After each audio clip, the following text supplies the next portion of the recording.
Picks and Parlay family, it's me, Detroit Lenny here, joined with Sniper West, talk some college football action. We're going to talk Alabama and Georgia. This ain't your mama's Alabama or your daddy's Georgia here. This is a whole different aspect here, or different teams, if you will. Like, share, subscribe, promo codes below, links in the description to the website. That's where you find all Snipers West's premium plays, best bets, NBA season around the corner, NHL season. Football's in full effect, baseball playoffs, lots going on at this website. Bulldogs -2, totals at 48.5. Wes, what are your thoughts on this? No Nick Saban, different Georgia team. What are your thoughts? So, Lenny, I am going to go first and foremost. I am going to take Alabama here, okay? So I'm going to give them out on the money line, too. They're a dog. They're +2, maybe even +2.5 at some books out there. Right. But for purposes of the video, I'm just going to give out plus money and go Alabama. Okay. So obviously very highly anticipated matchup. I'm kind of surprised, Lenny, that they scheduled this early in the year and not. Yeah, it feels like a late November game. Yeah, it's kind of like opening up the best Christmas present on Christmas Eve, and then Christmas comes, and you're left with just all the leftovers, right? But so Georgia, okay, so they have one conference win under the belt. They beat Kentucky, but if you remember in that game, they did not look that good. They weren't moving the ball very well at all. Obviously, Alabama historically has led the series, but Georgia, back-to-back natties, recently. So they do have an elite defense. Georgia does. They've struggled offensively, as I referenced at Kentucky.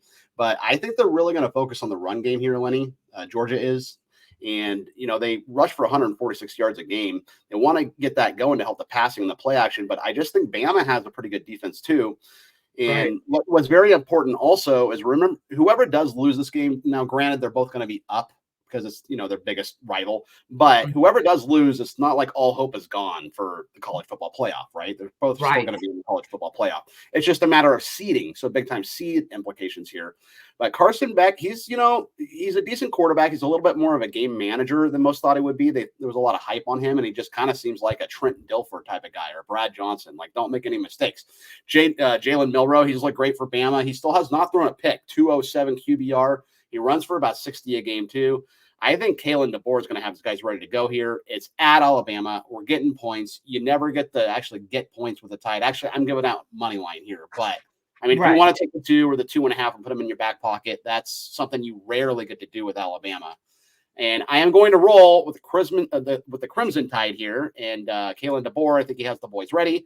I'm going to take Alabama money line over Georgia on Saturday. You can't listen. It's hard to not say taking Alabama at home and taking points, money line. You do you, Pikachu, whatever you guys want to do, however you want to have that. But this Georgia team has just been different, still different, gonna be different. I think they just find ways to win. I don't know which way to go on a side, to be honest with you. I just think the under. I think both teams play defense, but that's, maybe we look at taking the Tide in a teaser and under as well. Maybe I might look at that, guys. You might want to look at that too.